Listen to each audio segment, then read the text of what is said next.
The truthful video of Kericho Senator Arun Cheriot telling the president about the reality that things are bad and that the king is naked. That video is the video that State House advisors should go, lock William Ruto in a room, put it in a big TV screen, sit with the president and listen to that video and tell the president about it. And so what is the reason behind the Damascus moment? Because the MPs are now terrified. The UDA MPs are now terrified. And they're not shy to say what they believe is wrong. I want us to listen to that video. But before that, I want to say thank you, guys. Thank you. As you can see, I'm still shooting in Nakuru. Yeah, I was in Nakuru this Wednesday to ensure that Brenda, the lady we were supporting, we were running the appeal, is taken to the hospital. And I was here on this Wednesday, very early in the morning. I was able to take her to the hospital. And as you can see, that video najaribu kutembea, it's really that the hip joint that was dislocated. So I spent the whole day there and we were able to kamaliza akarudi nyumbani. I just want to give a snippet of that here. We also spoke with her and she is very thankful about what we did. Hi guys, so we're in free area Nakuru. Yeah, so we're with Brenda. It's quite a long day. Brenda, first on behalf of the Gen X that are members of this, and also me, we want to say Pole. I was told that there are things that our parents and I probably did not do, and that is why your team is actually fighting for us. And it's very heartwarming kwamba even at the end of it, you could still stay a little continua. Brenda, what happened? Ilikuwa aje hiyo siku? So tulikuwa tumetoka, so maandamano ilikuwa within town. So watu wakatoka town, walikuwa wanapita like the whole town places. So wakakuja hivi sides za State House. So si wakasimama, then there's a field in opposite State House. Side ya chini, so people are there, they were like ilikuwa field outside State House. Opposite State House kuna highway imepita, then State House side ya chini kuna ka field. So we were there like a lot of us with flags nini. So obviously we were fighting for the finance bill to be dropped. Then they opened fire, wakaanza kushatia gas, then they opened fire. When they opened fire, wakati nilikuwa nakimbia for my life, nikagonga, kama niligonga mawe, then nikaanguka. Then nikaangukia tena mawe wengine. Then nika dislocate the hip joint. Then sasa watu wenye walikuwa wanakimbia, so watu kukanyaga wakienda hivyo. Na uwezi amka? Hapana, sikuwa naweza simama. Yeah, so that's basically what happened. So ikabidi nimelala hapo hadi like watu wote wametoroka, then the police wakaenda, then somebody mwenye alikuwa anapita ndio nikaita mtu pikipiki akanipa nini. But the police didn't care kwamba mtu ako chini and they... No, they didn't. Well, sana on behalf of us. So guys, that is what happened to Brenda. So we've had a long day. We had to the hospital. The X-ray has been done, and we may find out that this located hip joint. So he's been put under medication. Wamesema after what they have done, sasa watafanya physiotherapy. Then after physiotherapy, there are also some other medicines that sasa tabidi ununue so that you take. Yeah. And we really thank you guys because the Brenda case was very emotive. Kwamba know that tulikuwa msichana wengi sana pale. Tulikuwa msichana wengi. And really tell us, why do you think mademo litokea this time? Najua watu wamechoka because sisi tuko hapa jobless na sisi tumemaliza shule. So tumemaliza? So people are there. They're like tumemaliza shule, we don't have jobs, kazi ni kukaa kwa nyumba. Nobody wants to employ us. What did you study? Veterinary medicine. Veterinary medicine, So guys, nani alifanya veterinary medicine? So veterinary medicine ni deal na ng'ombe. agricultural, huh? That should be Egerton, huh? Yeah. Yeah, because Egerton is in here. So we want to thank you guys. So what we'll do a cash transfer so that itakusaidia make sure umemeza hizo madawa as they said, and you know we also attend to the physios. It will take some time, eh? But you'll be updating us of the progress. Sawa, utakuwa to update in case of any other challenge. Utakuwa unatusaidia. So this was Indian gwenye haikuwa na shida, ilikuwa na shida hii. Hii ndio yenye inaumia. This one. The one inaumia kutoka hapa hivi. So hata nikijaribu kunoa mguju and all the way it comes here. Chungu kabisa. Yeah. Wow. Okay, so pole sana and all the best. We are also praying for your recovery. And we are also happy that your voices are being loud, are coming out loud. You are fighting for us, both me and you. And we believe that what you people are doing is not in vanity. Thank you for coming out. And I believe that you're part of the change for this society. Home ni wapi? Home ni Kisii. Oh, home ni Kisii. Nyamache. Oh, when did you graduate? 2022. Oh, 2022. So for the last 2 years hujapata kazi bado? No. Okay. And we believe someone have a job for Brenda. Akishapona Brenda apate kazi, si ndio? Yeah, and we will be very happy. So thank you very much and may God bless all of us. So that is what we were able to do. We also did the cash transfer. We were able to collect 116,000.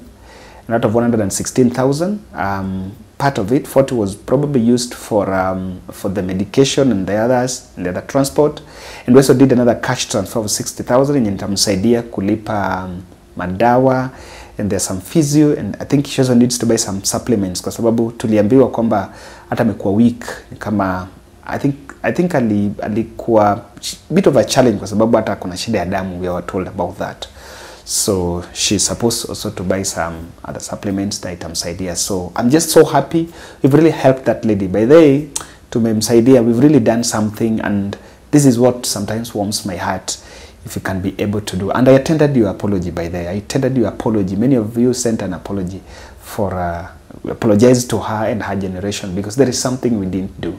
Maybe our parents and me are involved. Now, the former Moi University student leader told the president that, Mr. President, you are naked. An extremely difficult place where, if we are not careful, not many countries have gotten to this point and turned back.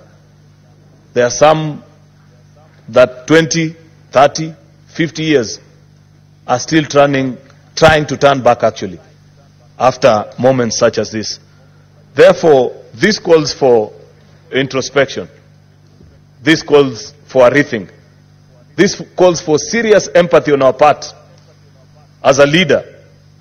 And I have said this many times on the floor of this House, Mr. Speaker,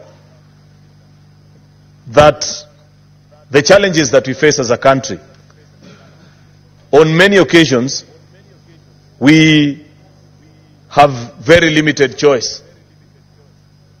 First, in terms of whether to tackle or not, but second and most importantly, on what has been our input as any individual who's in a position of responsibility to get the country to a better space.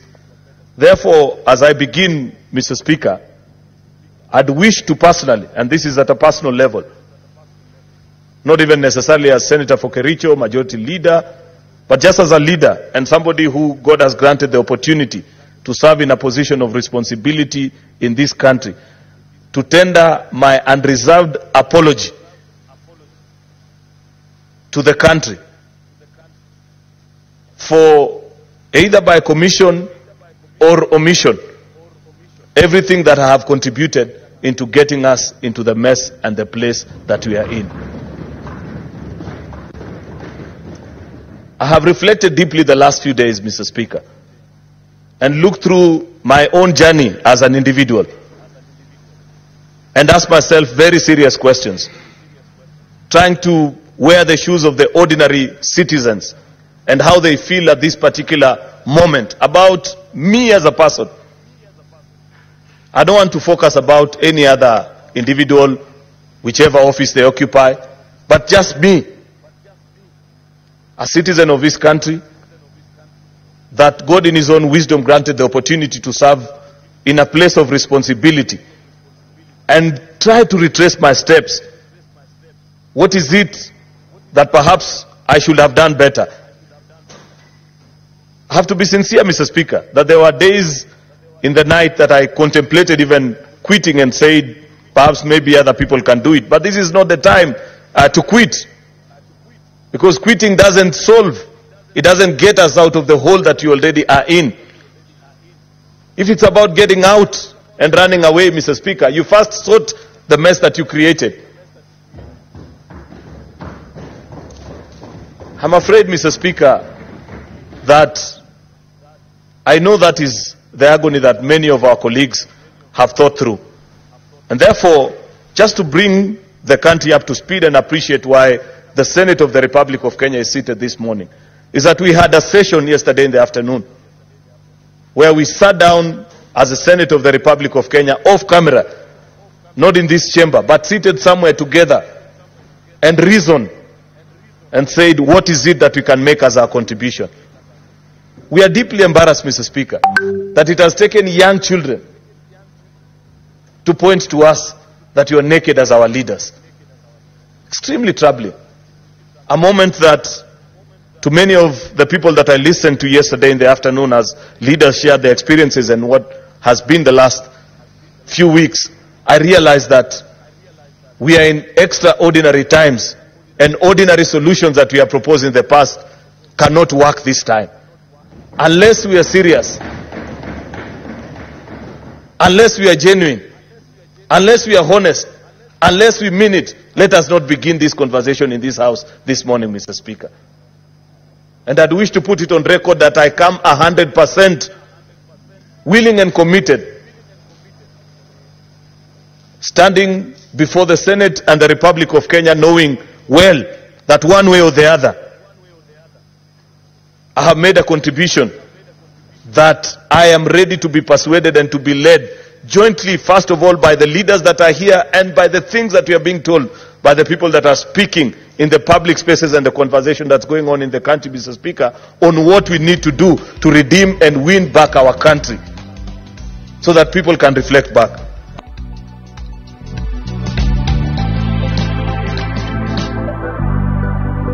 And it is time to do introspecting. But then let me tell you, there was a time, two weeks ago, there was a Twitter space that was going on and Aaron Cheriot joined. He was insulted and abused and had to leave that session. So when he is talking, I can feel. He is one of the leaders, is one of the UDA leaders who made a very brave decision to face the voters and joined that tweet chat and was talking to the people, talking about what is happening. And so when he's going to parliament and is talking that way, it is very clear that there is something that is going on. You will understand there is something he's saying, that they met as Senate, a bipartisan team as Senate, and they're trying to cut a niche. They're trying to cut a space. They're trying to look at what exactly is going on wrong. So for the first time, I was a bit shocked, because I think you should rather have two, like what people like Aaron Cheriot, than the king be surrounded by just people that are just telling you what you want to hear. And it is time, and President Ruto should appreciate that the leaders even around him and his closest associates have started telling him things he doesn't want to hear. What Aaron Cheriot is saying is what Ruto doesn't even want to hear. So the UDA Damascus moment is here. The king is naked. President Ruto has been putting a brave face in the wake of these protests and the resentment on Kenyan government. And the Kenyan public have been unforgetful, or rather, I've been reminding the president that probably you need to be remorseful. You know, if there is something that William Ruto, and I don't know, I at least expected this from him, being that he came to power through a sympathy, a church. So even church, there is a bit of showing empathy. William Ruto has completely, I don't know whether I want to say declined or failed, but I want to, let us use the declined, to show empathy to those people that lost their lives in the protest. And instead, according to him, the interest is strong on how do I retain power. He has had national platforms even to try to even make an attempt to speak about this, but that has failed. And I think on that end, he has failed on that. So, Boni Khalwale, the Kakamega senator who over the weekend was involved in a scuffle with Oscar Sudi, was putting it bare in parliament that there is a problem. The opulence and the resources that are being gathered, that people are gathering, and then they're coming out and showing, and they're coming out to show the helpless young people in Kenya is a big problem. And you can see all, both Kenya Kwanza and Azimio, they were all telling the president that something is wrong. Because Kenyans hate and are angry with the ongoings in the country. And if we don't speak to them and take action, we will go nowhere. It was never the finance bill. It was simply that the finance bill was a trigger. Why? Because public servants, led by ministers, are very, Mr. Speaker, corrupt. And people hate this, and people are angry. Yesterday, colleagues, I was called by a minister whose name I don't wish to bring on the floor because it's not necessary. And he was very angry with me for the position that I have taken, especially over the weekend in Nabaholo, over corruption in the cabinet. He told me very many strong and bad things. Because people who the other day we were working with here want to think because the Constitution has given them a different office as opposed to the offices as ourselves we have been given, they are therefore in high heaven, they should be worshipped. Nobody should mention their name even when they are wrong. Mr. Speaker, people are angry and hate public servants because of our own making. The public display of wealth and opulence, unless members of the public can quickly see where you've gotten it, they will not be happy. Over the weekend, I was speaking of a young member of parliament from my community who has bought a helicopter. And I know him very well. I wish him well to continue accumulating wealth. I wish him well to continue accumulating wealth. But please, I'm asking the president to ask himself, how can the membership of an MP to a committee of parliament be the basis for him to be able to afford some of the things that are not affordable? Honorable Didmus Barasa, take it easy. Those helicopters will not change your life. Mr. Speaker, I equally offended somebody whose name I never mentioned in Kakamega over the weekend about this issue of opulence. I just wondered, how would an MP be able to donate 20 million shillings at a Harambe? He was very offended. In another function, I saw a minister of this government carrying a white bag on the bag like this and started announcing how many millions are in that bag. Said, moja, mbili. No. Mr. Speaker, if we don't refuse these things, people like Murkomen will think that they are giving us their money. It's not their money. Those are proceeds of corruption.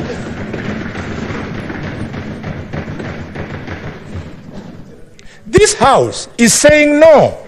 Because of that anger, look at what our children did. Mr. Speaker, people are angry and hate us as leadership because every weekend, helicopters, they crisscross the skies, all of them going to functions where these millions are being dished. Mr. Speaker,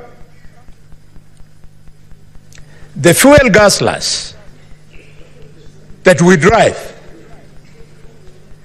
I know if you go to this parking, Mr. Speaker, you can see the difference between the vehicle four-wheel drive driven by your senators compared to those ones driven by members of the National Assembly. Yes. In the parking of the Senate, yes, you see Prados. Yes. But in the parking of the National Assembly, you see high-end vehicles that sometimes you only see. And why, Mr. Speaker? Because of an unconstitutional fund called CDF. That unconstitutional fund, the courts made a pronouncement that it was unconstitutional and illegal. How did we respond as Parliament? The National Assembly, without blinking an eye, went and exercised legislative impunity by twisting the act so as to be allowed to continue with that unconstitutional, illegal process. Mr. Speaker, as I speak to these gaslers, you have seen colleagues. You are there struggling to rush to this Senate, then an MP, then a Secretary General of a political party comes with chase cars, his vehicle having the national flags with a siren, and the police does not arrest those people. The law is very clear on who should actually fly the national flag. The law should be very clear on whose convoy should be cleared with sirens. This is the impunity that is making our young people to turn against us. Maybe you need to get the soundbite of Boni Halwale. So it is very clear. I even overheard Senator Sifuna talking about this, and I understand one thing, that it is time for MPs to end. In fact, the finance bill protest and the resentment around the finance bill is enough signal to MPs to end the unholy alliance with President Ruto. It is high time that moving forward, if there is a bill from Parliament and you're receiving a call from a State House operative, it is high time you cut those calls and say, I am going to consult. And you come up with a position and realize, okay, this is our position. It is high time for Parliament to assert its autonomy. But then let me tell you, the reason why we are here, the reason why we are in a crisis is because there are all the institutions. The Parliament as an institution lost its autonomy. And you could see the way it's being remote controlled. A finance bill was presented from the executive. They voted yes. When people went to protest, the president then goes and plays another script and now says no and stands down with that finance bill. And immediately that finance bill is rejected, they are around the president and they are clapping. So it's like, they're just this way. If there was an institution that could have helped, there was nothing wrong with Parliament saying, no, this finance bill is not going to work. We are not even going to pass it. We are not even going to debate it. We are even going to abstain from the House if it is presented in the House. So that the day that Kimani Kuria is coming to present that that finance bill, UDA MPs rebelled. That would have served the country. But you can see the people, the public saw that they are helpless. You know, Article 37 that was invoked for the protest is people taking power. Why are people feeling we want to take power? They want to take power because the donated power through representatives had failed. The MPs are exercising a donated power. Same to the senators. We are the people that have given them the power, that are given the power to do what they're doing. So when we fail, or rather when they fail, the people feel it's now time for us to act. And we are here because of a colossal collapse of the whole system. That is why it is very true to what Boni Khalwale and Cheriot is saying. We must introspect and ask ourselves, where did we get it wrong? Why the UDA MPs are having that Damascus moment and are now trying to go against the norm is this. The masses are taking account of leaders at an individual level and their input in governance. It's very clear. Good example. The MPs who voted no are really terrified about their decision to vote no. Like the MPs who voted yes. What, as a member of parliament, how do you feel when your colleague house is being burnt? When your house, when a car is being pelted with stones by locals simply because you voted yes to a finance bill, a bill that came from the president. What is it saying? The MPs, the members of public are having this. And I think if you go to a constituency and do a research, 70% of the voters in a constituency know how their MP voted. If the MP voted yes, they know. If the MP voted no, they know. And if you continue voting yes this one, then you come the other one, you still do yes. Then another draconian bill is brought, you still support. What is likely to happen? You're going to suffer a bigger damage. And that is why they're now feeling, no, Mr. President, it is not it. In fact, someone was just showing me that this information is, someone just telling me that senators are unhappy that it is the Senate that was invaded. You know, the fellows never invaded Parliament much. It is the Senate that was invaded. And even the Speaker of the Senate, Amason Kingi, had to flee for his life. So the masses, that's one of the reasons. They're seeing the masses. Aaron Cheriot must see that residents of Kericho brought down that wheelbarrow in the middle of town. And the people from Eldoret must see that protesters brought down that wheelbarrow. I have seen an attempt for the wheelbarrow to be erected. Before people get to the next election, that wheelbarrow will not be there. Now, the second thing here is the president and the team are standing on a denial edge while people are suffering. So you need to choose. You need to choose between, do I go with the people or do I stand with the president? You know, the president can lose and you can still win your seat. Because at individual level, you also have an ambition. Will you support the president at the expense of you losing your re-election? No. So, the president is so much protected. And by the way, I can tell you, if there is something the President Ruto is protecting is power. Regime. Protecting power. And so as the president is protecting power, he's standing on a very defensive edge. I still don't understand what is making the President Ruto to just agree that just like criminals have infiltrated a good cause by Gen Z, there are rogue elements within my security team that are shooting protesters carelessly. He's remained on a defensive edge. And this is a mistake he's doing for the second time. Even by that time, people were killed. And I always not tell people. Members of Luo community were killed in Kisumu. That is what happened. You know, that is what happened. When it happened last year, we spoke and the president said the police did a good job. So that is a signal that MPs must then get. The other third thing is the public has passed a vote of no confidence of the president. So you choose. The probability of Kenya Kwanza not getting a second term is there and very high. So you choose where you want to belong. Are you going home with the president or not? And the MPs have now started feeling the sense of defeat. Oh, maybe you might not get this term. They will have to sit back and strategize about this. And lastly, I think the Kenyan cabinet has captured the Ruto presidency.